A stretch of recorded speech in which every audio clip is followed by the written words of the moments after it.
Hello, and welcome to the 152nd, episode, 153rd, I don't know, episode of the Nobody Asked For This podcast. I hope everyone is having a great week. I find you in the middle of it. I've gone back to my ways. I believe last week, or maybe it was the week before, I, for some reason, was able to record an exclusive early episode of the Nobody Asked For This podcast. I believe I was coming at you from a Tuesday, whereas I would normally record last minute on a Wednesday. And I don't know, I feel like that just brought a different energy to the show. It felt less procrastinated. Now, whether that was for the better or for the worse, I don't know. Because, like a lot of the planet, I do not listen to the Nobody Asked For This podcast. I don't listen back. I think I listened to the first 3 episodes, and then after that I was like, I'm good. I was there. I lived it once. I don't need to hear this voice, regardless of it being mine or not. Like, I'm good. I'm happy.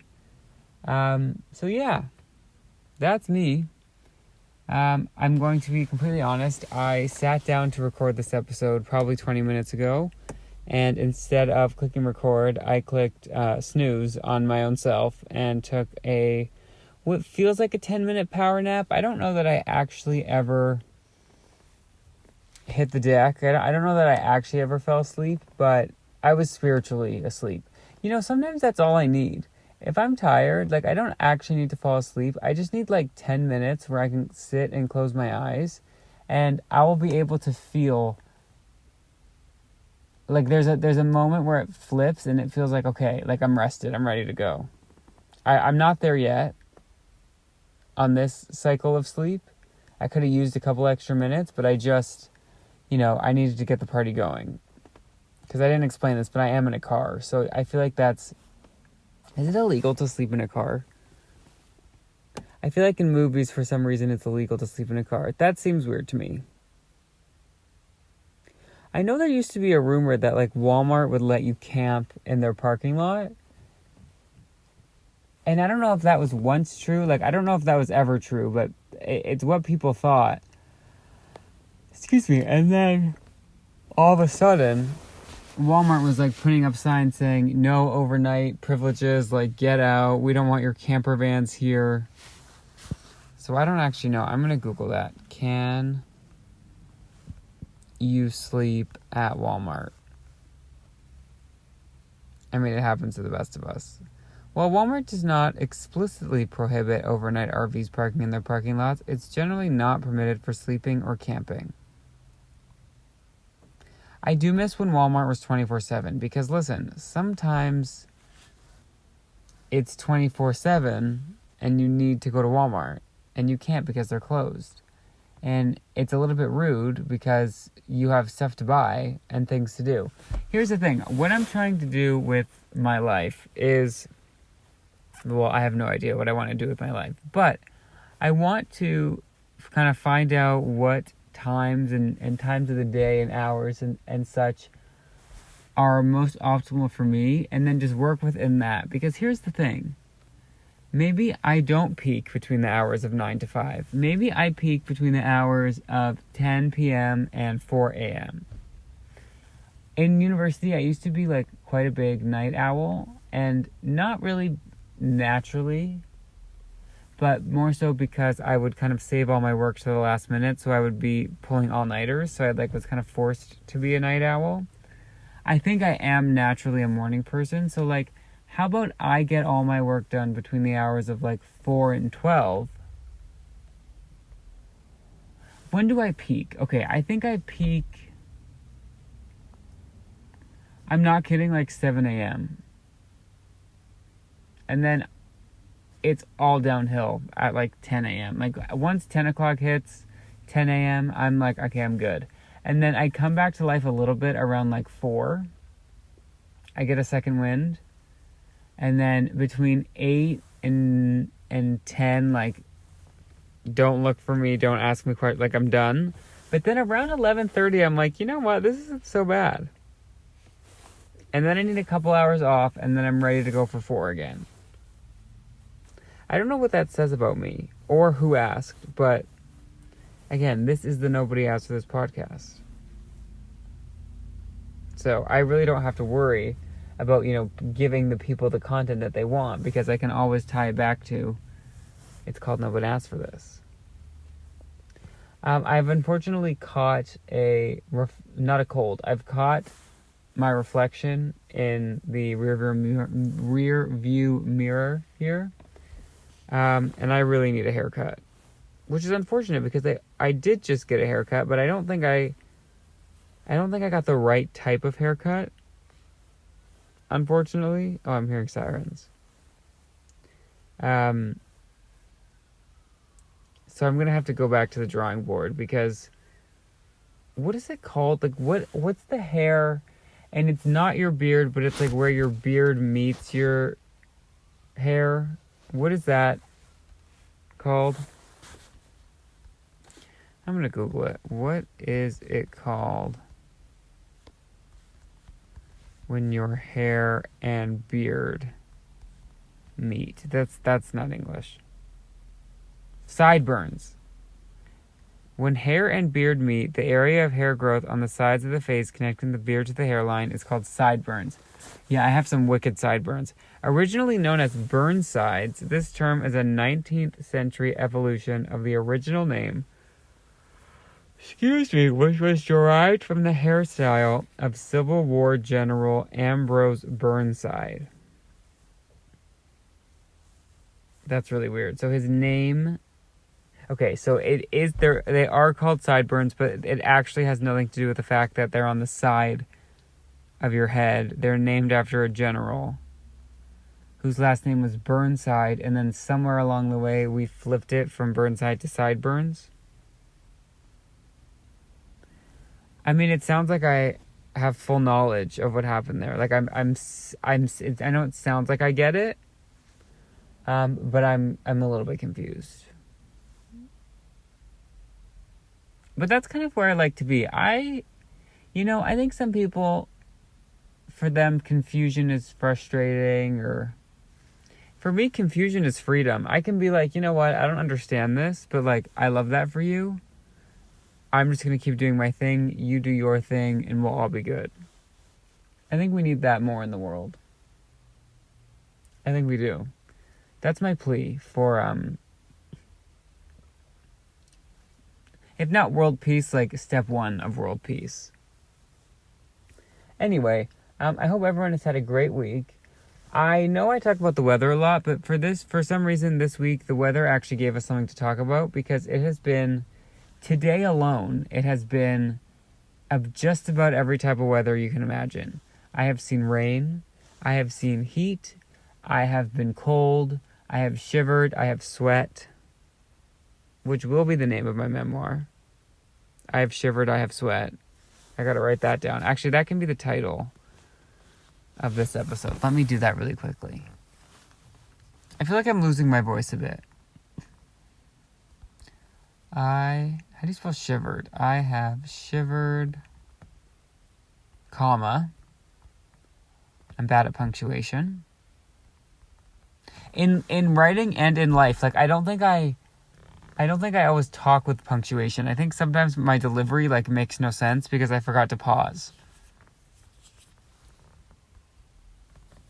I have shivered, I have sweat. Okay. No offense, that kind of sounds like Dr. Seuss level poetry. Or I guess no offense, like not to brag. I kind of just want hummus. Or like a falafel. Have I talked about falafel on here? Oh, I have such terrible news. The day, I think, is here. If I'm lucky and can stretch it out a bit, the day will be tomorrow. But I have long discussed my love and affinity for granola. The Purely Elizabeth granola, specifically. You can't really find it where I am, except for a while you could find it in Costco. And I feel comfortable calling Costco out because I actually love Costco. No one is a champion of Costco more. I don't think there is a person in their early 20s that has promoted or gone to Costco more than me. I don't need to go to Costco, really. There's nothing I need in bulk, per se. But, like, I'm there once a week, if for no other reason than just, like, maybe picking up a few samples, seeing what they have out there, like, just kind of, like, keeping my ear to the ground. For some reason at my Costco lately, they've been playing musical chairs. Like, every time I go in, and I'm not kidding, it's not like every other time. It is every single time I go in, they have moved stuff around. And it's funny, there's nothing like going into a Costco and realizing that it's laid out exactly like your home turf Costco. Like, are you ever in a different city and you go and you walk in and the Costco is like completely warped and everything's flipped around? And the clothes are where the bakery normally is, and the bakery is where, like, the refrigerated section is, and it's, like, all of the same things, so, like, you can still get what you need, but nothing is in the right spot. There's no more disorienting of a feeling than that, because you're like, okay, everything looks familiar to me, but it's all backwards. It really is quite symbolic. But there's nothing like going into a store and realizing like, oh, this is the exact layout of my home Costco. The Costco of which my sonar is programmed to. Now, the problem that I face is, for some reason, my Costco is the odd man out. Meaning every other one I go to in my area is the same, except the one I go to most, my home Costco. So maybe that's why they're trying to move things around. Like, maybe they feel left out. I don't know. I also don't know. Maybe it's like a layout issue. Who knows? But they have some good stuff. Let me think. My top 5, like, Costco brand items. I would say, well, here's the thing, which loops back to why I brought this up in the first place, is I'm about to run out of granola. My granola that you could only get, at least where I am, in Costco. Because Costco does this thing where they'll bring something in, they'll have it for a few months, I'll buy it once, and then it'll get discontinued. Now, luckily, I had a few months with the granola in question, but they've decided that they don't want to sell it to me anymore. So that is really unfortunate for me. I am, like, legitimately upset. No, I'm not mad at anyone. There's no one to be mad at. It's no one's fault. But, like, come on. And it was popular. Like, people bought it. But all of that to say is today would be the day. Like, I have, like, about how much I use in a day is even a higher number than what I have left in the bag. And if we're being really honest, like, it's all crumbs, which I never let go to waste and will not let go to waste. But, like, the best of the granola is behind me. So today's yogurt bowl or today's oatmeal bowl is not going to be what I want or need it to be. But it'll do. And then I got to go back to the granola drawing board, which also would be a nice episode of title of an episode. I'll save that for next week. Let me see. What would be my top 5 Costco products, and not things that you buy at Costco that are other brands. Like, obviously this granola, would be my top. But, like, either like Kirkland brand or like Costco, like, bakery stuff. Okay. So this is not in a ranked order. This isn't something I think about, by the way. So this is just off the cuff. Maybe I can this list is not exhaustive. I always loved when teachers said that. The syllabus is not exhaustive. Well, can it be? Like, yikes. Or they'll be like, this study guide is not exhaustive, which is basically like their disclaimer of like, yeah, this is what I think I'm going to have on the exam, but like I could just throw something at you and you have to deal with it. So rude. Top 5. Okay. Oh, they had, and I'm going to include discontinued products because, again, they love to do that to me. Like, to me specifically, something will be a thing for years and years. I will buy it once, it's discontinued in a week. And this has happened with multiple things. This happens with TV shows. This happens with, like, other podcasts. You do not want me as your fan because the second I enjoy your content, you're done. I don't know. Like, I don't know what to tell you. First thing that comes to mind is I think they're called garlic and rosemary or garlic and herb olive oil almonds. They were in like a white bag with some green on it. And they were for sure garlic, which I'm not even like a huge garlic person, but they were very good. They're garlic, herb, and I think olive oil almonds. And they were very interesting. They're like a skinned almond, like maybe not even roasted, which I don't really know what that word means. But I only ever bought one bag because they come in a pretty large bag, and like I would just do like handfuls at a time or whatever. Well, depending on the day. Sometimes it was like shoveling handfuls in my mouth. Because it was after I had overeaten the spicy dill almond bag. I'd gotten like a few bags, and they're huge bags. They're probably like 4-pound bags. No. 2 pound, 3 pounds? I don't know. 2.2 kilometers. Or not kilometers, kilograms. It's a big bag. No, it's probably like 2 pound, a 2-pound bag. So like a kilogram-ish, give or take. I was going through the spicy dill pickle ones, like they were my job, so I thought, let me switch it up, let me see. And I tried these rosemary ones, or the garlic olive oil ones, and they were delicious. And I still have a little bit left in my pantry. They did expire in October, but I feel like, listen, it's nuts. Like, we're good. It's literally nuts.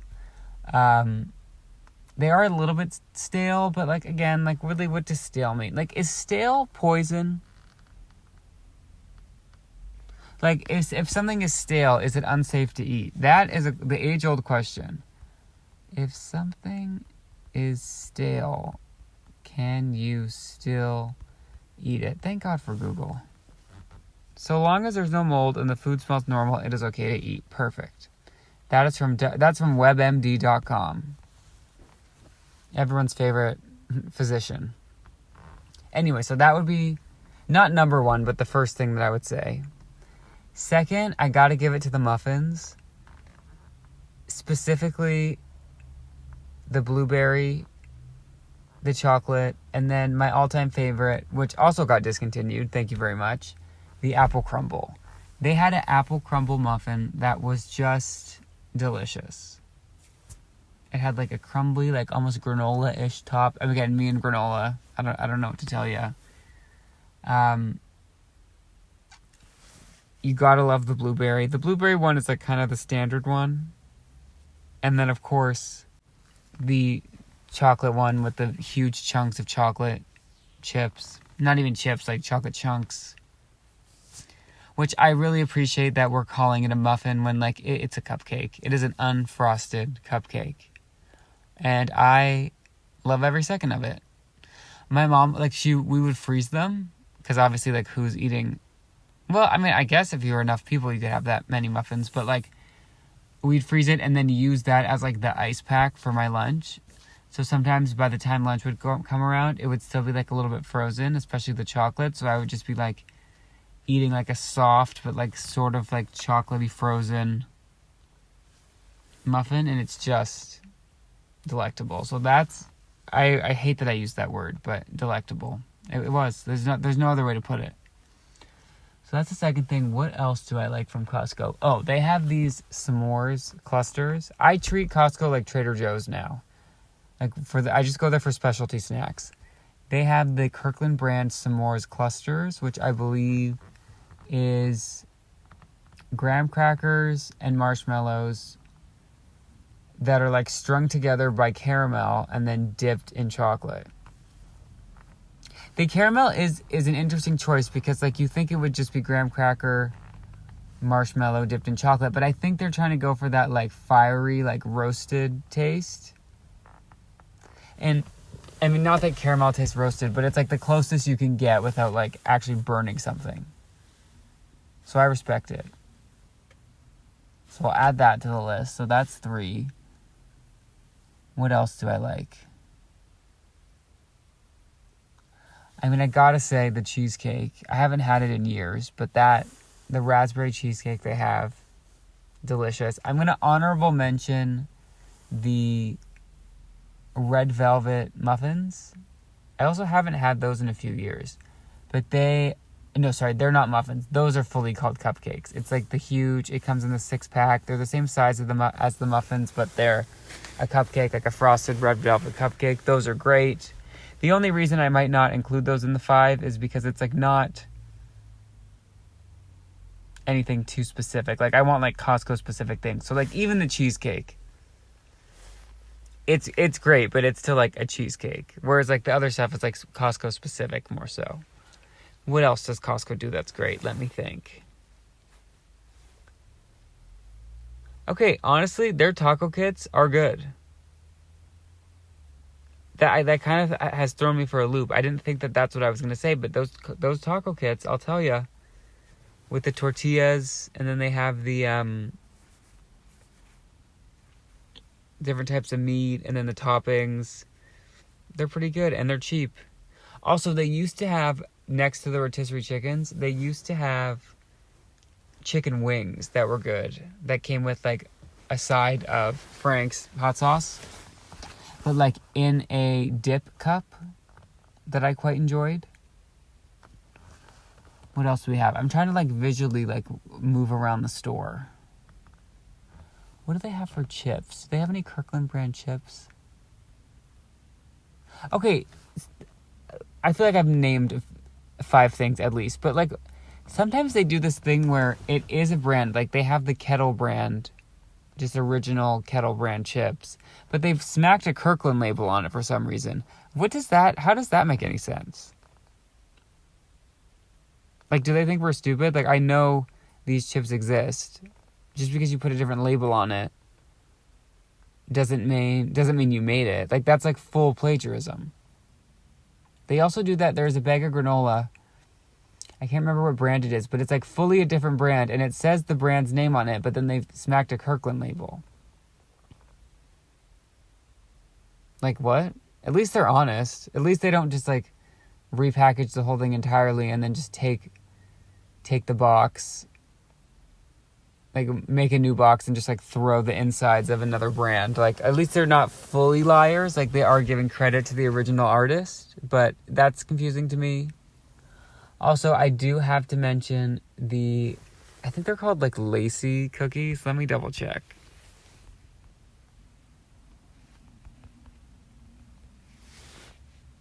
Yeah, Lacy's macadamia and milk chocolate cookies.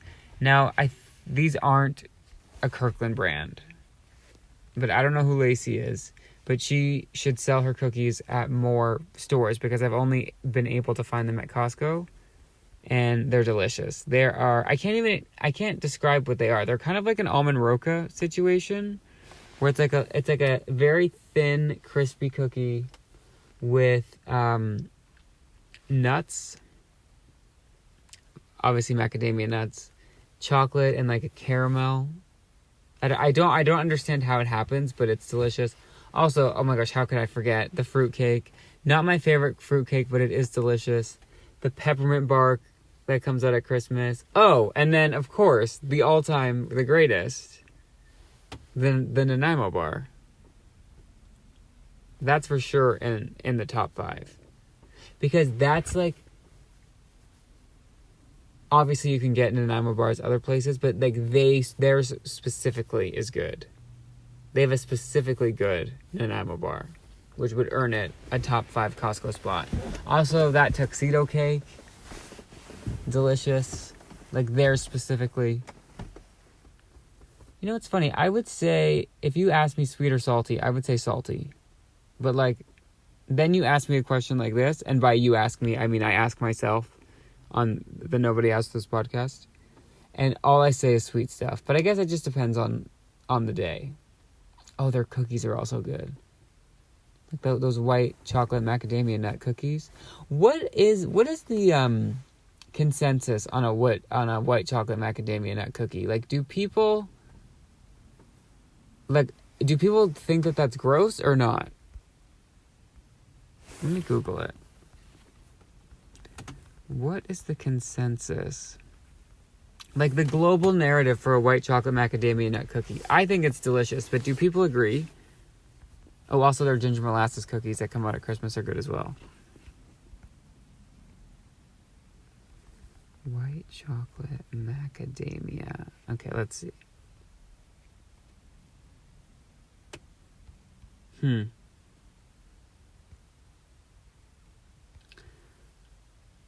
I'm not getting... I typed it in, and I'm not seeing a Reddit thread of, like, how gross it is. So that must mean something. Right? That must be a good sign. Regardless, I support the white chocolate macadamia nut cookie. In fact, I tried macadamia nut butter the other day, and that was exceptional. That was very good. It did need salt. I don't know what is with this. We're not putting salt in nut butters anymore. You're charging me $15 for like a little glass jar, which I appreciate the glass because, you know, you can reuse it and stuff, but it's so small, like I can't use this for anything. And there's no salt in it because a lot of nut butter, like peanut butter, you can get away with unsalted. Almond butter, not really, but if you have like a nice like roasted one, like okay, that's fine. But like a cashew butter, texture is perfect, but you need salt. If there's no salt, it just doesn't taste like anything. Like it tastes like the spit of someone who just ate cashews like an hour ago. Not that I would know, but like, I don't know. It just, if you've tried plain unsalted cashew butter, like that's just how it tastes. Like, I'm sorry, like you would agree with me. And same with the macadamia nut butter. It was good, but it was 1,000 times better with a little bit of salt. It was Himalayan sea salt, to be precise, that I added. And I didn't know how much to add, so I was like adding like quarter teaspoon. I feel like scientists a little bit. I would make the worst scientist, because I think you're supposed to be like really precise. Like my papers would be wild. It would be like, I think I added, 2 vials of this, and it's like, what do you mean you think? Like, did you or did you not? I'm not sure. My hypothesis, I'd be like, well, I think this is right, but it also might not be right, and I think that this could be wrong, because if this happened, then this would happen. Like, I would just overthink the heck out of my hypothesis. And then if I had to do, like, peer review, I would be the least helpful peer reviewer. I'd be like, this was excellent. This was so good. Amazing. And they're like, yeah, but do you have any feedback? I'm like, nope, you killed it. That I was always like that in school, when you would have to, like, peer review each other's papers. Like, you'd trade papers with the person next to you and, like, give feedback. My feedback was always like, this is brilliant. Because I felt too bad to be like, this sucks. Or if I'm being really honest, sometimes I'm like, ugh, do I really want to read this whole thing? And I always would, because it's not fair. Like, someone's reading your paper and taking time and marking and everything. So, like, I always would read the whole thing and then actually try and give feedback. But, like, I'm not a very critical person. Like, even, like, I would be the worst movie critic. I'd be like, yeah, I liked it. Like, I just don't have high standards. And then I'm not always able to articulate why I did or did not like something beyond, like, it was fine. Or, like, I don't know, just, like, the vibe was off. Like, you can't really say that in, like, an empirically researched, look at me pulling up big words, an empirically researched paper. Like, you kind of have to know, the reason for the season a little bit. So, for that reason, I'm going to bow out of the scientific academic community. But I see you, I love you, and I respect you. And speaking of bowing out, I think we did it. I think we did what we came here to do. So I'm going to say thank you so much for listening. If you liked what you heard, which, 50-50 on this one. I've done better, I've done worse. But if you like what you heard, you can go to podcastnobodyaskforthis.podbean.com. On there, you can find the links to our Spotify, our Apple Podcasts. You can, I think, just straight up listen to the episodes on there. We do have some social media. I have not updated it in over a year. So, just kind of, you can probably skip that. Maybe that'll be my New Year's resolution for 2026. Oh yeah, now that I'm about to, by the time you hear this, probably have run out of granola. I'm going to either have to find another brand or start making it. Which, like, that seems like such a hassle, but, like, maybe I could do it. I don't know. I'll keep you posted. Anyway, I hope you have a great week. Thank you, truly, if you listened.